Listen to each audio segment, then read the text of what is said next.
नमस्कार दोस्तों, ISPCS केंद्र में आपका स्वागत है। दोस्तों, इस वीडियो में हम मध्यकालीन भारत से संबंधित सभी महत्वपूर्ण फैक्ट्स को देखने वाले हैं जो BPSC या किसी भी अन्य स्टेट PCS एग्ज़ाम के लिए काफ़ी इम्पोर्टेंट है। मतलब कम से कम इतनी बातें तो हमें जाननी ही चाहिए जो इस वीडियो में हम देखने वाले हैं। एटलीस्ट ये तो जाननी ही चाहिए अगर आप सीरियसली तैयारी कर रहे हैं तो। ठीक। और प्राचीन भारत का वीडियो अगर आपने नहीं देखा है तो डिस्क्रिप्शन बॉक्स में मैं उसका लिंक दे दूंगा। तो चलिए बिना किसी देरी के वीडियो को शुरू करते हैं। सबसे पहले हम बात करते हैं पल्लव वंश की। दक्षिण भारत से शुरू करते हैं। पल्लव वंश का संस्थापक कौन था? सिंह विष्णु। और इस वंश की राजधानी, पल्लव वंश की राजधानी थी कांचीपुरम। ठीक है। मत विलास प्रहसन के लेखक महेंद्र वर्मन फर्स्ट इसी वंश से संबंधित है, पल्लव वंश से। महाबलीपुरम के एकाश्म मंदिर, एकाश्म जो रथ मंदिर है, उसका निर्माण करवाया था किसने? नरसिंह वर्मन प्रथम ने। एकाश्म मतलब एक ही टाइप के पत्थर से बना हुआ। उसके बाद इसने वतापी कोंड की उपाधि धारण की थी। किसने? नरसिंह वर्मन प्रथम ने। कांची स्थित कैलाश मंदिर का निर्माण किसने करवाया था? नरसिंह वर्मन द्वितीय ने। और प्रथम ने कौन सा कराया था? महाबलीपुरम के रथ मंदिर का निर्माण। और प्रसिद्ध पुस्तक दशकुमार चरित के लेखक दंडी इन्हीं के दरबार में रहते थे, नरसिंह वर्मन द्वितीय के। ठीक है ना, ये सारी बातें इंपॉर्टेंट हैं। फिर चोल वंश की बात करते हैं। चोल वंश की बात की जाए, चोल वंश के संस्थापक थे विजयालय और इस वंश की जो राजधानी थी तंजावुर थी, चोल वंश की। ठीक है। इस वंश के शासक राजराज प्रथम ने पहली बार श्रीलंका पर आक्रमण किया। इस साम्राज्य का सर्वाधिक विस्तार राजेंद्र प्रथम ने किया। पहली बार राज प्रथम ने आक्रमण किया श्रीलंका पर, और इस साम्राज्य का जो सबसे ज़्यादा विस्तार किया वो किसने किया? राजेंद्र प्रथम। ठीक है ना, राजेंद्र प्रथम के शासनकाल में हुआ। उसके बाद राजेंद्र प्रथम ने गंगैकोंड चोल की उपाधि धारण की। ठीक है ना। स्थानीय स्वशासन बड़ी इंपॉर्टेंट है। स्थानीय स्वशासन इस वंश की प्रमुख विशेषता थी। प्रसिद्ध नटराज की मूर्ति का संबंध भी इसी वंश से है। उसके बाद बात की जाए राष्ट्रकूट वंश के संस्थापक की, तो राष्ट्रकूट वंश के संस्थापक जो है वो दंती दुर्ग हैं। और इस वंश की राजधानी, राष्ट्रकूट वंश की राजधानी जो है क्या थी? मान्यखेट। ठीक है। इस वंश के प्रमुख शासक कृष्ण प्रथम, कृष्ण द्वितीय तथा अमोघ वर्ष हैं। उसके बाद बात की जाए कि एलोरा के प्रसिद्ध कैलाश मंदिर का निर्माण किसने करवाया था? कृष्ण प्रथम ने करवाया था। उसके बाद त्रिपक्षीय संघर्ष में इस वंश के शासक ध्रुव ने कन्नौज पर अधिकार करने हेतु पाल वंश तथा प्रतिहार वंश के शासकों को पराजित किया। ठीक है। उसके बाद प्रसिद्ध कन्नड़ पुस्तक कविराज मार्ग की रचना अमोघ वर्ष ने किया था। ठीक। पाल वंश के संस्थापक, अब पाल वंश देख लिया जाए। पाल वंश के संस्थापक कौन थे? गोपाल। और इस वंश की जो राजधानी थी मुंगेर, बिहार में। ठीक है ना। और प्रसिद्ध उदंतपुरी विश्वविद्यालय की स्थापना किसने की थी? गोपाल ने ही की थी।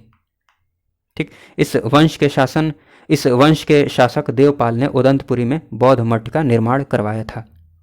और देवपाल ने जावा के शैलेंद्र वंशीय शासक बालपुत्र देव के अनुरोध पर नालंदा में बौद्ध विहार के निर्माण हेतु 5 गांव दान में दिए थे। ध्यान दीजिएगा। ठीक है ना। उसके बाद बात की जाए गीत गोविंद के लेखक जयदेव किसके दरबार में रहते थे? तो लक्ष्मण सेन के दरबार में। ठीक है। और लोहार वंश की स्थापना की थी किसने? संग्राम राज ने। और प्रसिद्ध राज तरंगड़ी की रचना की गई थी कल्हण के द्वारा। ठीक। उसके बाद चलिए आ जाते हैं हम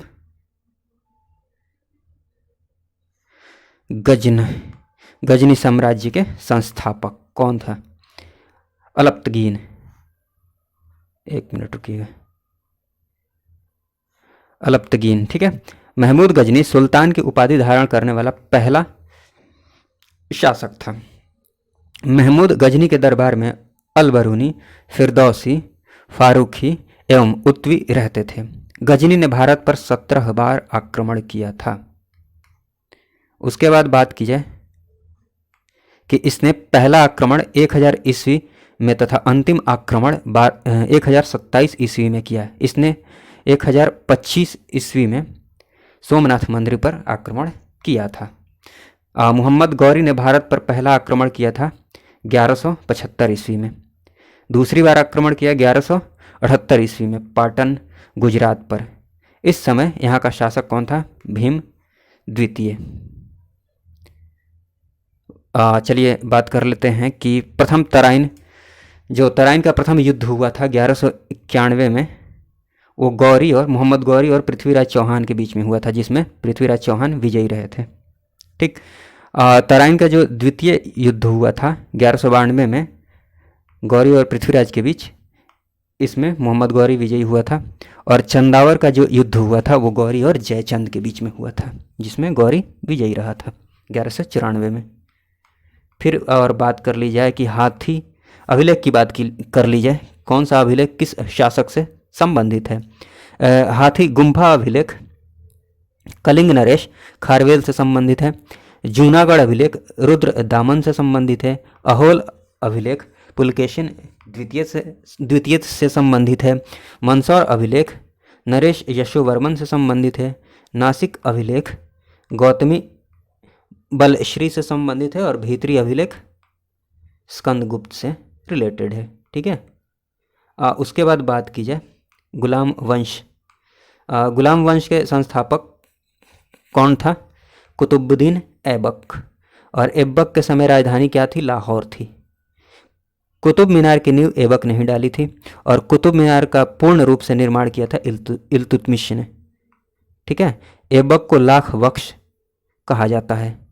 ऐबक ने अजमेर में 2.5 दिन का झोपड़ा और दिल्ली में कुव्वत उल इस्लाम मस्जिद का निर्माण करवाया था। उसके बाद बात की जाए कि बख्तियार खिलजी ऐबक का सेना नायक था, जिसने नालंदा विश्वविद्यालय को ध्वस्त किया था। इल्तुतमिश ऐबक का गुलाम एवं दामाद था तथा ऐबक के मृत्यु के समय वह बदायूं का शासक था। इल्तुतमिश ने राजधानी को लाहौर से कहाँ स्थानांतरित कर दिया? दिल्ली। इल्तुतमिश पहला शासक था जिसने सुल्तान पद की वैधानिक स्वीकृति बगदाद के खलीफा से प्राप्त की। इसके बाद बात की जाए इल्तुतमिश ने सबसे पहले शुद्ध अरबी सिक्के जारी किए।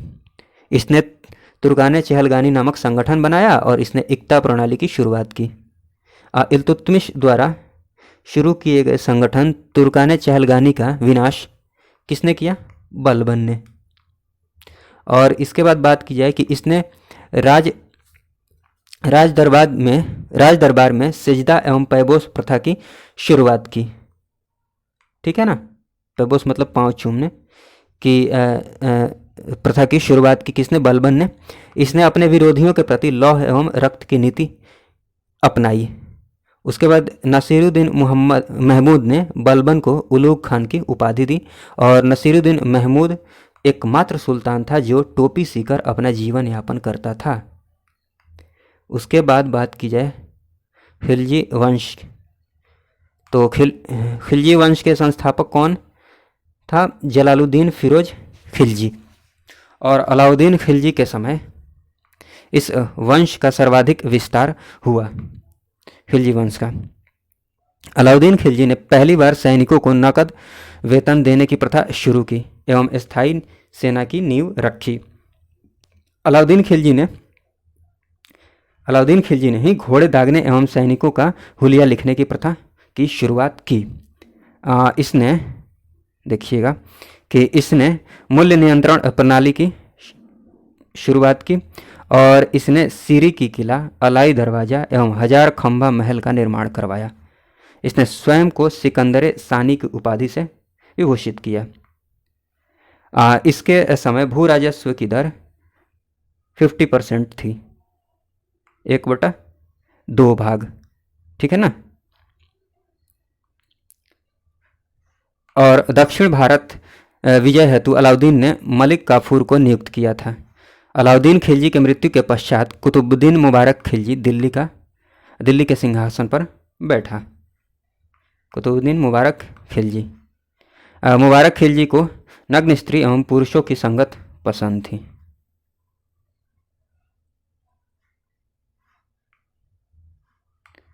तुगलक वंश के संस्थापक की बात की जाए तो गयासुद्दीन तुगलक तुगलक वंश का संस्थापक था। और गयासुद्दीन तुगलक का उत्तराधिकारी मोहम्मद बिन तुगलक हुआ। मोहम्मद बिन तुगलक मध्यकालीन सभी सुल्तानों में सबसे योग्य, शिक्षित एवं विद्वान शासक था। इसने स्वप्नशील पागल रक्त इसे स्वप्नशील पागल रक्त पिपासु कहा गया। कृषि क्षेत्र के विकास हेतु इसने अमीरे कोही विभाग की स्थापना की।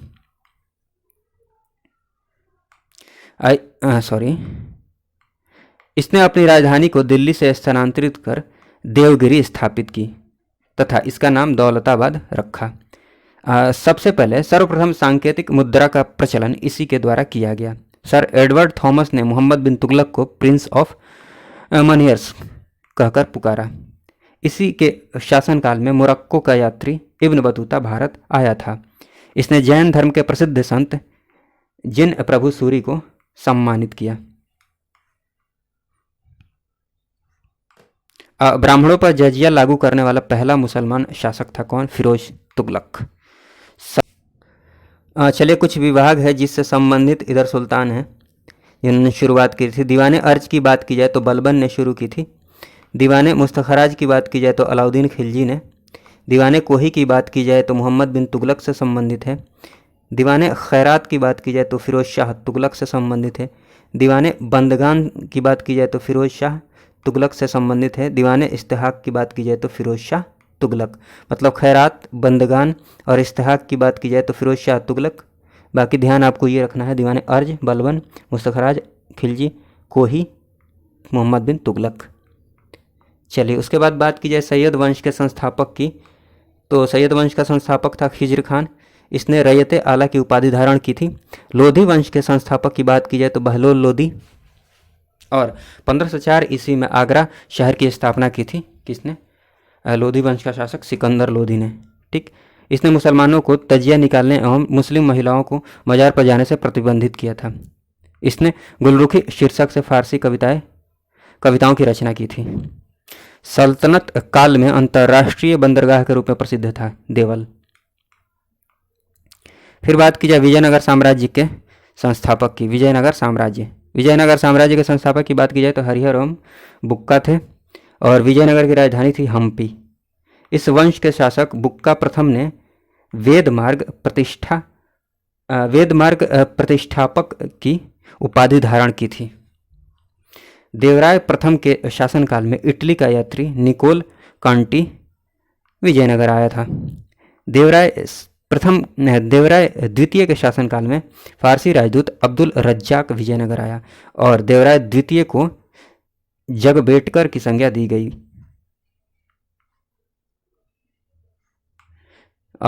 कृष्णदेवराय के शासनकाल में पुर्तगाली यात्री डोमिगोस पायस विजयनगर आया।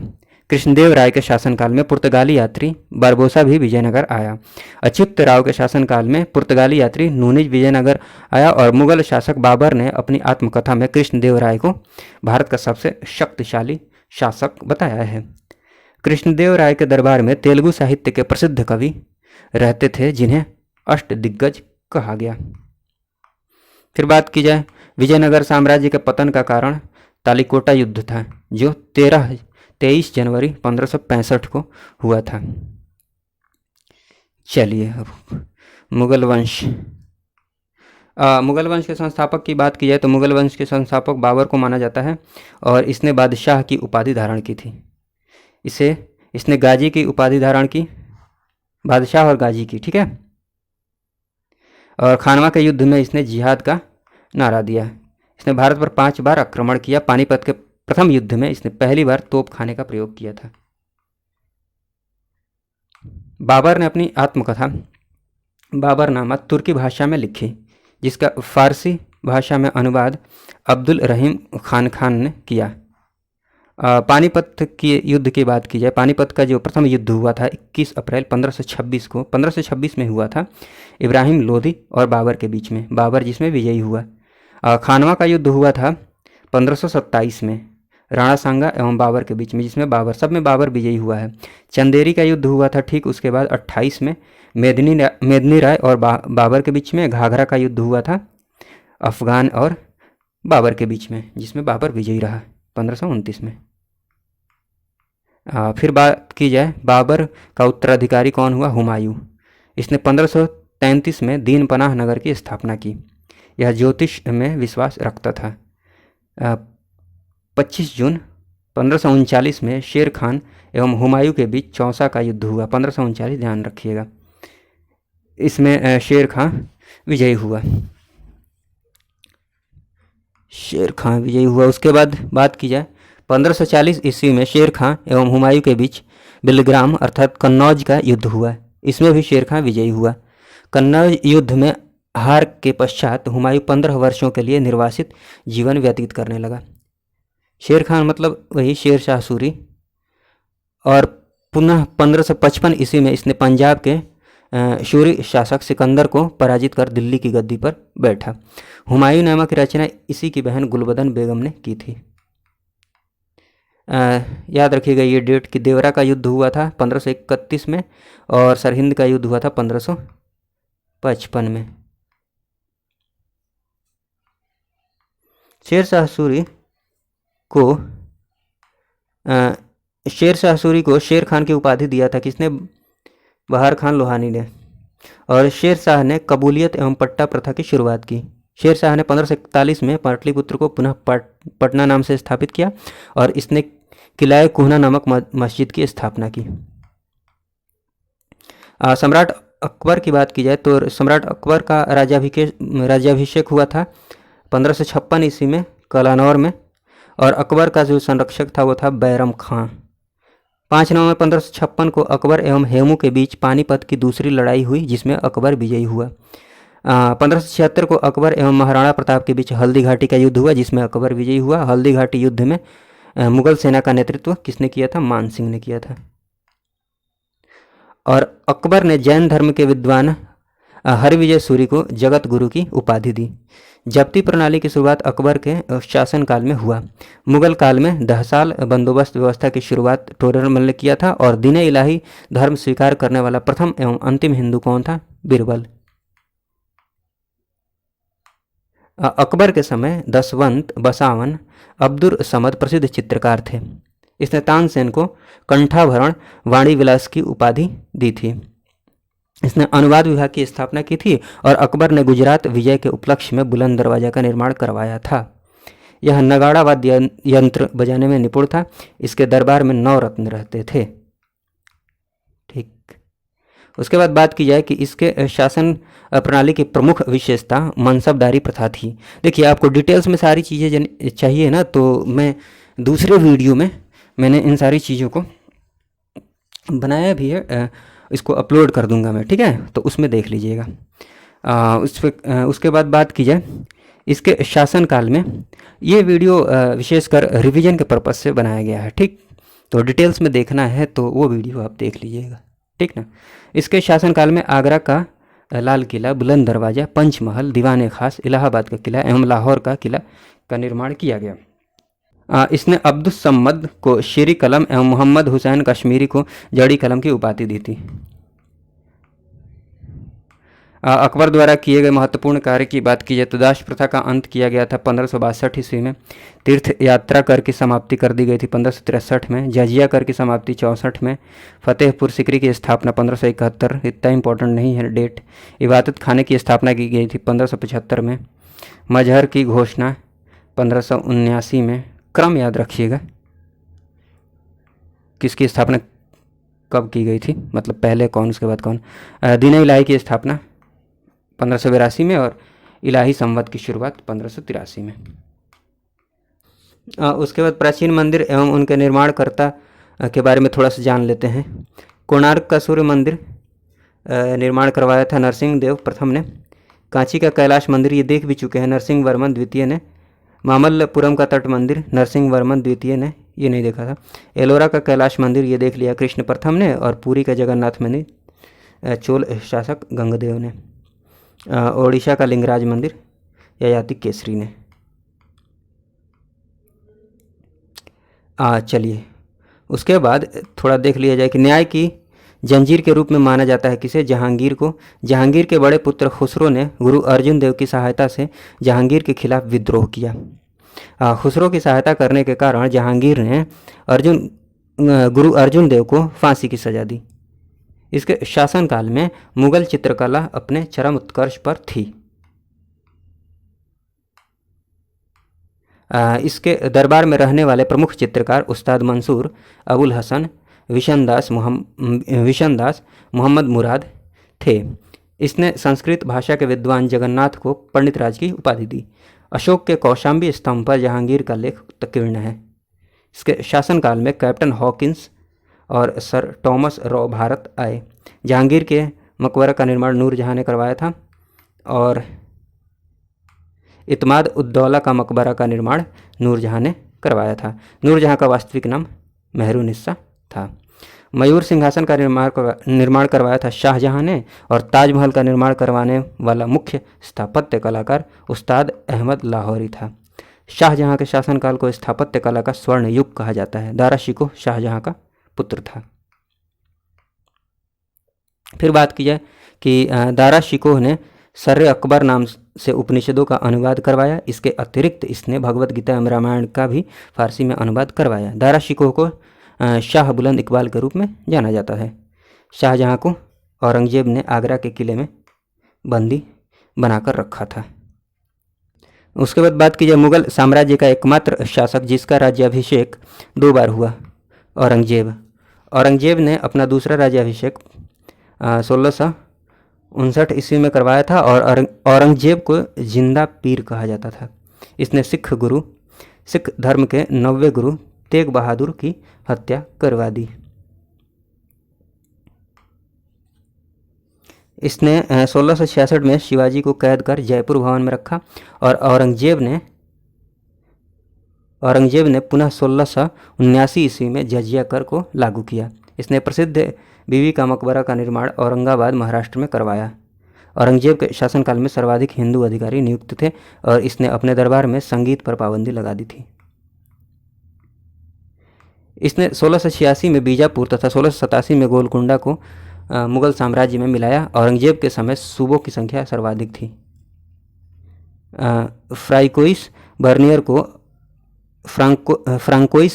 को औरंगजेब ने चिकित्सक के रूप में जाना जाता है। फ्रांकोइस बर्नियर को औरंगजेब के चिकित्सक के रूप में जाना जाता है। औरंगजेब सुन्नी धर्म का अनुयायी था और औरंगजेब के समय हुए जाट विद्रोह का नेतृत्व राजा राम एवं गोकुला ने किया था। औरंगजेब वीणा बजाने में दक्ष था। चलिए फ्रेंड्स, इस वीडियो में बस इतना ही। वीडियो देखने के लिए आपका बहुत बहुत धन्यवाद। जय हिंद, जय भारत।